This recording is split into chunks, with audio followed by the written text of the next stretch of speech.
Have you noticed how contingent workforce programs feel like they're operating in a completely different era right now? The old playbook just doesn't work anymore. In today's episode, we break down how contingent workforce programs are evolving, how agencies can respond and differentiate to meet changing buyer expectations, and what actually makes staffing firms stand out today.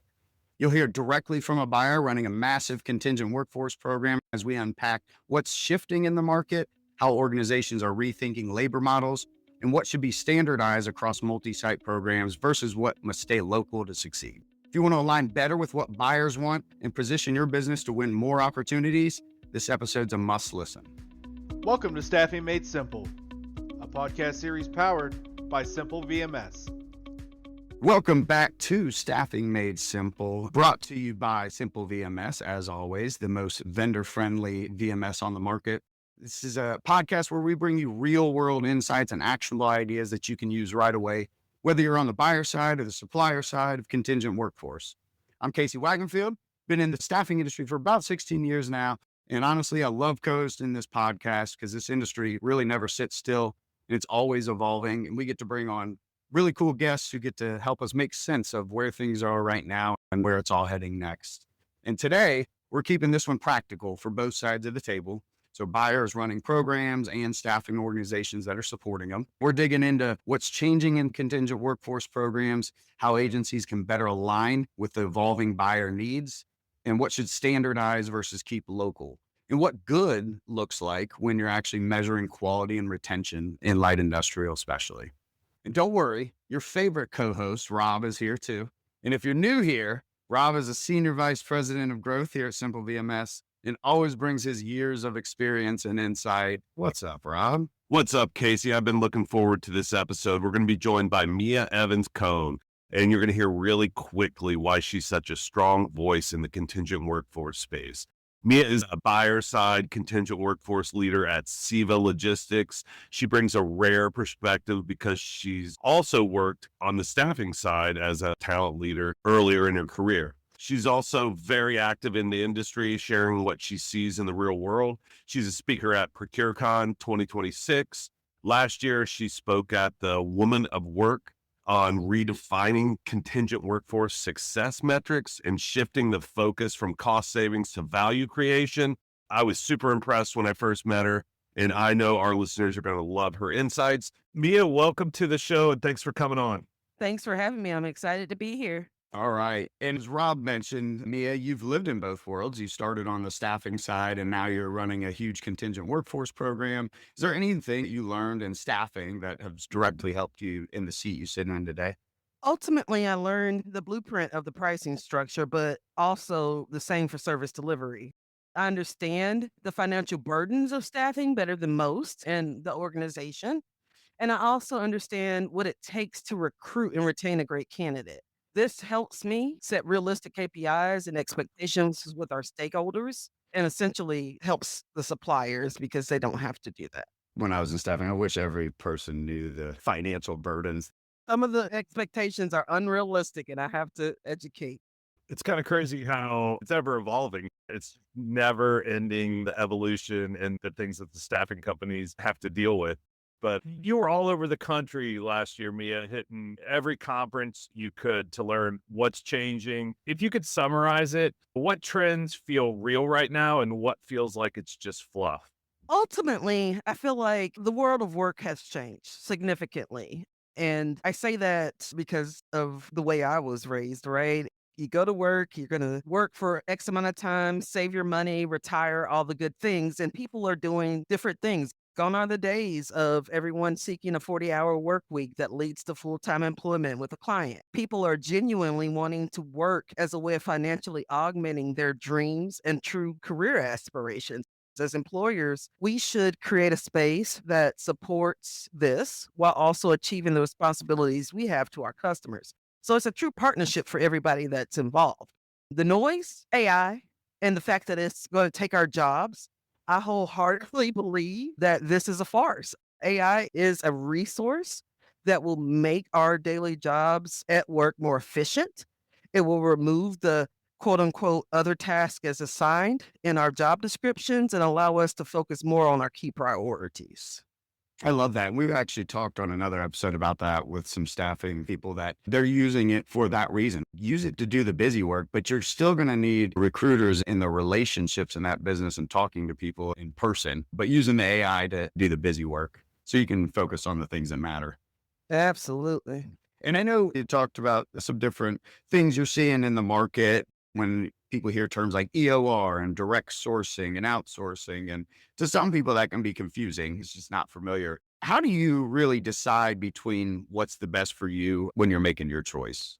Well, I learned a lot about that last year, and that was one of the reasons why I was going to so many conferences. And at the end of the day, what I've been able to summarize is that all of the acronyms basically are a strategic measure that leads to risk avoidance and increased service delivery. Straight to the point. I love it. Also, you said other duties as assigned. That's one of our favorite things to use here. Simple.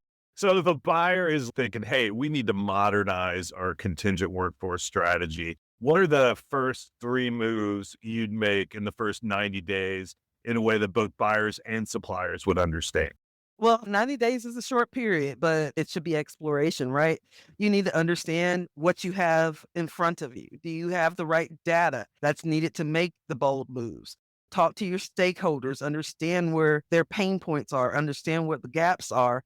Because if you try to implement anything without true discovery, it's a risk in itself. So I do want to talk multi-site programs. What's the stuff that you have to standardize no matter what when it comes to multi-sites and the non-negotiables if you want the program to actually run efficiently? I sit in procurement today, so commercial terms, KPIs, invoicing, pricing structure. There has to be an even playing field for all partners. That is going to lead to clear and accurate reporting. The concise data then is going to tell you the story needed to evolve and mature in your program. I love that. And it keeps everybody on an even playing field too. Absolutely. And to your point, are you in the position to do that right now? Where are you at? Where do you want to go? And then what do you need to do to get there? And one thing I talk about with my enterprise clients, and it really is a big factor in how they make decisions, is where does a local touch matter most? In labor markets, there's just real realities about sites, cultures, onboarding, supplier mix. Where do you have flexibility in that too? At the end of the day, the word culture stands out to me, right? Because every city has its own. And yes, some bigger cities are able to benefit from having those larger suppliers because the individuals are more integrated into the technological advances that are here today. But despite those things, there are communities that operate differently. So local presence in these communities is going to be critical to your talent acquisition. So this is why we're always going to have regional suppliers that have the respect of the smaller communities because another company that has absolutely no existence in that community, people are going to be skeptical of them. And so we have to be cognizant of the fact that global model and that larger scale model is not going to work in some of the smaller communities. And some of these communities may not be very small. They just may be very close knit. I see it all the time with clients of ours that have a national footprint and they wish they could use one national supplier and they even try it. And they do great in two markets and then the other six, they don't. And it's because it's hard to manage from afar. So you need to engage those local people with those local relationships and people who are in your communities to staff successfully for you. It's so crazy because staffing's so different. It's all part of the relationship piece of the staffing industry too. The relationships aren't just client to supplier, it's relationships between the supplier to their communities. I remember Absolutely. even going to companies, trying to get my foot in the door and like, well, you have to go through this or we have to use this company, but they're not doing anything for us, but we have to. I never understood that. And nothing against the major players in staffing, but putting all your eggs in that basket. And to Rob's point, if office in Albuquerque can't keep their internal staff and they just keep churning, well, now that site in Albuquerque gets the short end of the straw versus what if there was a local agency there that's been there for 20 years that has a great reputation and that might be a better fit versus all your eggs in one basket. Absolutely. The reality is there are still individuals in the workforce who look at their church program, their local newspaper to find jobs and to engage with the community. So we have to be cognizant of the diverse workforce that's present today. And that's why those regional suppliers are going to be critical for the next at least 5 to 10 years, I feel. So Yeah, I agree. I want to touch on what does supplier friendly actually mean, right? Because people throw around supplier friendly program like it's a slogan. In real life, what do you think that actually looks like? What are buyer behaviors that make good suppliers want to lean in? And on the flip side, let's be real, every supplier has that program that they fill last. What causes a program to get to that last resort, too? I look at it as a true partnership, supplier friendly. That's what that means to me. It means understanding what your supplier needs to be successful and vice versa for the client. But it also means sharing a common goal or strategy and making decisions that align with everyone that's involved, right? It truly is a relationship, almost boyfriend, girlfriend type thing. You have to be able to lean in on one another and really just be together in ways that make each other great. So that's what I hear when I hear that term. I like that. And let's be real, there's also those programs out there that staffing vendors look at as their last resort. They'll send all their quality people to one client and all the scraps get sent to someone who might not have as good of a reputation out there in the market. So what gets clients labeled as that last resort? Well, full transparency, when I was a recruiter, no matter how long ago that was, I was taught to work closer to the money. Staffing is a unique industry where you do a lot of work up front with no reward until you actually make a placement. So when there's a program that has low response rates, they're going to always suffer because of this. No one's going to spend time responding to a requisition that will not lead to a placement or at the very least feedback to help them grow. And that goes back to being supplier friendly, understanding what our supplier needs to be successful. If you think about it, you got two different programs, the money's the same, but one of them you submit people and it takes 2.5 weeks to get a response. Where the other one is they can start fairly fast. Yeah, I'm going to probably go what's closest to the money. Absolutely. I think a lot of clients don't realize how they treat the workforce. This is a big part of that, Casey. I love the story you tell about the client you had that made the workers from your agency go to the bathroom in a porta potty. Another agency could go to the regular bathrooms. We pulled all of our people out of that company real quick. I'm a big believer, and if I wouldn't send a family member to a company, I'm certainly not going to send somebody else to it. Yeah. In light industrial, when we're trying to look at quality indicators, quality can mean a lot of different things. What signals do you look at that tell you these suppliers are delivering quality talent? At the end of the day, attrition means most to me, mean that that attrition rate needs to be low. And if it's higher, I need to have clear reasoning why it's not. Speed, of course, most stakeholders will tell you that's important, but I'm from the school of thought that I'd rather you take more time to find the right candidate that sticks than just throw a candidate at me and hope it sticks. So at the end of the day, quality equals a long lasting relationship where that candidate is able to go in there, be trained, and last as long as that assignment lasts. That's music to staffing companies' ears. I'd rather you take the time to find the right person than just throw something at the wall and see what sticks, right? And I've never understood that. You're only making yourself look bad by doing that. Absolutely. And I do not favor it. I don't mind the slow speed if that candidate sticks. Now, if it doesn't stick and you're too slow, A whole nother issue. And I know, especially in light industrial staffing, retention's always a hot button. Blaming suppliers always seems to be the answer a lot of times. But what are the smartest ways you've seen retention or tenure improve without just pointing fingers? you have to look at the marketplace, understand the drivers. In the light industrial space, the reality is individuals will move for a quarter more an hour. And you have to understand that. But additionally, in today's marketplace, people actually care about their work environment and how they're treated as well. They're not just staying because they pay people well. They stay because this is a cool place to work or I like my environment. And so for us, one of the things that is very important is understanding the drivers when individuals are cycling out of our program and understand, is there a trend? Is the trend income based? Is the trend environment based? Yes, the supplier holds some role in that. Did you tell them the environment? Did you let them know exactly what to expect when they were there? But at the end of the day, humans want more out of a workplace, and we should be able to provide that. And we need to be able to glean that information from the suppliers and understand how we're going to make this place the best place to work. Yeah, it's funny you say I had a client, hundreds of people work there daily and they were not the best paying job, right? People would jump. But as an agency, we had to figure out, well, what can we do differently to keep these people staying here? But the company did a great job of bringing them in. When COVID hit, they catered in lunch every day for 5 months for the entire plant. They'd always have performance bonuses. So trying to think of ways to combat, right? Maybe they can't pay better than everybody else around there, but what other things are you doing to get people to stick around? Absolutely. It matters so much in today's environment. Yeah. Culture is important. Well, there is so much to retention, right? It's setting the expectation properly for the worker from the staffing agency. It's how they're treated at the end client that they work at. But it always seems to get blamed on the staffing agencies. So, what's the smartest way you've seen retention or tenure improve without just pointing fingers?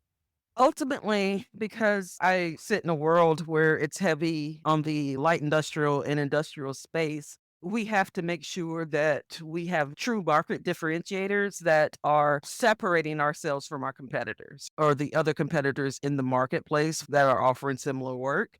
So that means doing research on things like pay rates, culture, all those types of things, because we have to set a foundation that leads to retention and long tenure. And that's ultimately important first. And from there, the rest is up to the suppliers, making sure that they actually set the proper expectations of what the environment is, what the expectations are of the program. I love that. And to your point too, I mean, you got to be different, right? Because I look at some of these cities, you go to Columbus and Groveport or Plainfield, Indiana, and it's just massive third party logistic company or distribution upon another, right? And there's 90 of them. So they're all fighting for the same talent or similar talent. Like, what are we doing different so we can get the best from our company? Absolutely. And we're hearing more buyers say that they're going more internal or maybe hybrid. Why do you think that shift is happening? And what's the right way to do it? What I'm seeing, and that's only based on last year and being able to network with my industry peers, is more people from the staffing world are becoming buyers. We've been MSPs, we've been recruiters, and we understand and know the inner workings of running a program. And as a result of that, we don't need outside help. That's what I see most. Outside of that, I think that it's important that when you have an external partner, that they're truly an external partner that is really a part of your organization or integrating themselves into your organization and truly being strategic with you. So that full value at the end of the day is also important. And what's important to realize before you do any of this is, do you have the capabilities? Do you have the resources, both human and technological, to be able to go internally? Because there are some internal programs that aren't efficient. In past conversations we've had, you mentioned moving into a second generation program. For people listening, what usually changes when a program matures from Gen 1 to Gen 2? Well, in generation one, you're gathering information, right? You're moving from spreadsheets and manual billing and all the things to, okay, we have a system now. And that system and tool generates data that tells a story. And you would be doing yourself a disservice if you don't look at that data, tell that story, and understand how to use that story to change. So when I speak about first gen to second gen, that's what I mean. Where we've moved from manual operation to now having full visibility, and now we have to do something with that information.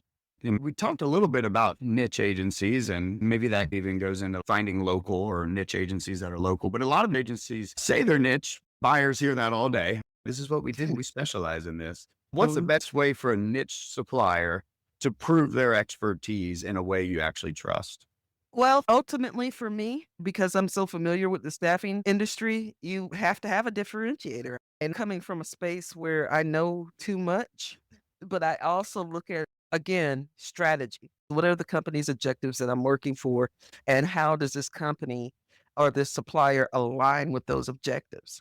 And so if you have a niche, that niche needs to align with the objectives at the end of the day. But the best way to prove it is, one, aligning with what we are looking for from our strategic expectations, But then at the end of the day, once we also engage with them, you have to prove yourself by scorecards, all the things, and be able to report out on that niche. There's a lot of things like, for instance, sustainability, all those types of things. Show me what that looks like. Show me what you've done in that area of being a niche supplier. So proof is always in the pudding. So I love numbers. I like to see the story that it tells. And you've probably experienced this where a salesperson comes into you and says, we can do this, we can do that, we can do this. And then they go back to their office and that's just not the case. They offer you all the things of the world, but then they fall flat on their face when it comes down to it. Absolutely. Totally agree. So I wanted to just quickly jump into this topic, Meea, because I know there's a lot of people that wonder about it. When we talk about outreach, it actually works because I'm sure you get hit 20 million different ways every day by phone calls and emails and people just dropping in, trying to get in front of you or sending whatever. Is there any type of outreach that actually catches your attention in a good way and anything that maybe that just gets ignored instantly? I like the personal touch, I'll be honest, because it's not about the words you say. It's about your delivery, your spirit, the human effect, because you can say all the things, but I need to understand if you're genuine about it. And that's just the reality. Emails don't do much for me at all. I need to just understand if you're really knowledgeable, if you're really just putting words on a piece of paper or in an email, or if you really know what you're doing. Yeah. So And I think that just comes down to how does that agency differentiate? Are they niche and how do they make that quantifiable to you when they're talking to you? Prove that because at the end of the day, you don't know anything till you give them a job order and see if they can actually fill it.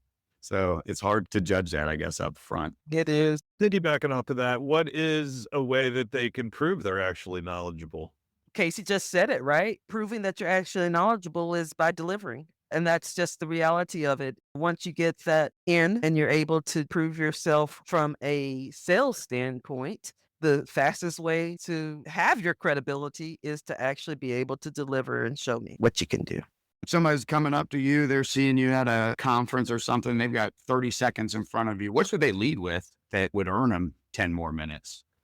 I don't know that that matters. To be honest with you, they should leave with kindness. In curiosity? Exactly. And that's what's important. Most of my conversations start with the human effect, not the sales effect. Don't come to me as a salesperson, be a human first, and then we'll start to talk and naturally we'll learn more about what each other does for a living and how we can help one another.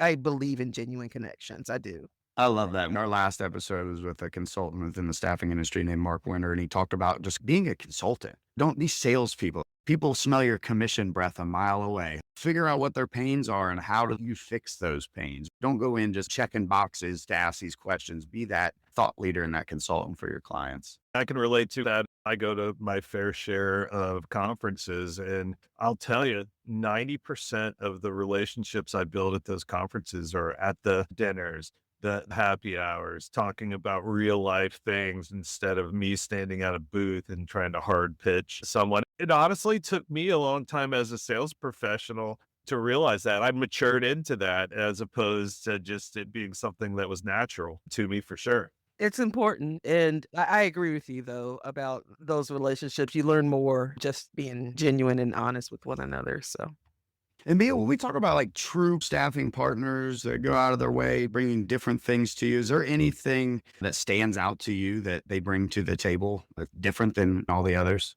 sure. So, recently I met with a supplier that offered profit sharing to their contractors. And that to me was important because of the fact that it leads to a sense of ownership, but also better contractor retention as well. And then we had another supplier that we met that ultimately was working with their contractors to help upskill them in different ways that would help them actually grow in their careers after being away from work for longer periods of time, namely single moms that may have been away from work to raise their children. Those are the types of differentiators that really make a difference in our marketplace in general, but also society. And it leads to better contractor and worker retention. And those are the types of things that clients and customers need. I've never heard of actual contingent workforce earning a profit share. I've heard like internal offices of staffing companies, if they do well, they get a profit share. But I think such a cool incentive and a carrot to dangle for your contingent workforce that are working on site for that profit share, because it probably gets them to see farther ahead in the future. I need to stick around. And then at the end of the day, does it really cost you that much more than if you had to turn that person and interview another one and recycle? Absolutely. And it was powerful because you could tell they were really empowered and they were passionate about the work that they're providing into the community. So those are the types of things that we as buyers are looking for. How are you supporting your community and how does that align with our strategy? Love that. On that same note, do you look at how staffing agencies engage with talent? Do you think that if they've got a good talent engagement process, that they provide more loyal people to come out and work for you? Absolutely. I am a big proponent for the employee. Always have been, always will be. And I feel like even in my days as a recruiter, I made sure to treat those that I was recruiting and that I could call and count on to go to assignments well. The reason why I had these individuals that I could call and say, hey, can you go do this for me? It's in 2 hours, is because I treated them well. And so, yes, absolutely. I'd love to hear what a supplier does to retain and recruit their employees. And I love to hear how that impacts not only the worker, but the business, because that's critical. You have no business without that employee. And that goes back to everything we've been talking about retention and all the things, right? You have to treat people well. And when you talked about just being nice to the employees, that says a lot. On our second episode, we had a guest, Eduardo, who's one of our clients. He runs about 6 different locations, a little over 1,000 people. But he had actually went in. He was like, when I'm evaluating my suppliers, he's like, I went in as a blind customer to see how they treated them and see if they had somebody that was bilingual that could talk, see how they treated them when they walked in the door, during the interview, after the interview. I thought that was interesting because you don't hear that a lot anymore, but that was so important to him that he's like, I'm just going to go see firsthand how they treat their employees. And I always used to, when I was in staffing, tell people, even those micro personalization things that get people loyal to you. When somebody walks in your staffing office and just hand them a bottle of water, right? What does it cost you? 10 cents? Maybe having something above you on the TV that says welcome. So doing those little things, I always thought had always stood out. That's what makes people loyal, because at the end of the day, especially in staffing, if they're coming to your office, they're probably going to 3 of your competitors too. So how are Absolutely. you treating them different than everybody else? Absolutely. And that matters, especially in today's workforce. People really care about how they're being treated. They care about the pay, yes, but at the end of the day, how they're being treated is paramount. It's all over social media. They care about those things.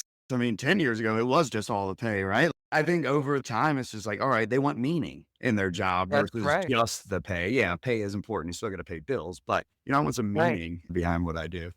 Absolutely. Because a job is a job, but the differentiator is the environment. 100%. That leads me to my next question. What's the fastest way a staffing agency can lose credibility with you? For me, it's about our business rules or doing things that aren't above board.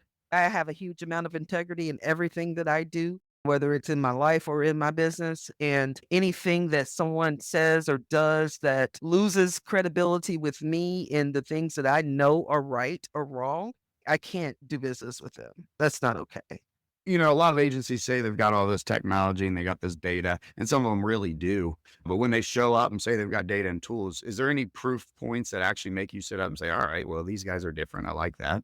At the end of the day, I think one of the greatest things I've found with some of the true partners that I have dealt with over the past, and that's in any walk of my life throughout my 14 or 15 years in this industry, is suppliers that give us resources.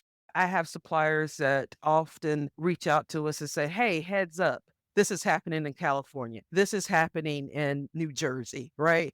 And they give us the power and the resources that we need to go to our legal and say, look into this, figure this out. What is our strategy? What do we need to do as a result? Same thing with the different things that are happening, whether it's the direct sourcing or the EOR. When suppliers are able to truly just come to you and prove that they do have the resources that are needed and that the resources they said they had and that they said they would provide, they actually get them to us, that's monumental for us, right? It's critical, and that's what creates that true partnership. That's a good point because, I've heard that too in some of the legal episodes we've had. It's just having that partner that says, hey, well, in California, this law goes into effect next week and this is how you're doing business. You should probably change that. Absolutely. And it's important because, yes, we have our legal teams, but they're doing all sorts of things. So being able to give them that heads up and get in front of it, it's critical for us. And I appreciate our partners that provide that type of information to us. So once a staffing agency gets past the salesperson and you actually engage with them and you're working with them, what do the best ones do in the first 30, 60, 90 days that'll make you say, yep, we're going to give them more orders and we're going to continue working with them? 30 to 60 days is a little short because we grade on 90, but at the end of the day, the first 30 to 60 days, you have to fill orders, you have to have people show up, and you have to communicate. Communication is key. So the best ones are communicating any challenges they might have and working with us to understand how to do better if they need it, or really just showing up with the numbers, to be honest. But if they aren't able to, at least communicate why and let us strategize in how they can be successful. I'm not successful if my supplier isn't. Well, that's a wrap for today. Huge thank you to our guest, Meea Evans-Cone, for bringing real practical insights that both buyers and suppliers can use. We certainly got a lot from this conversation.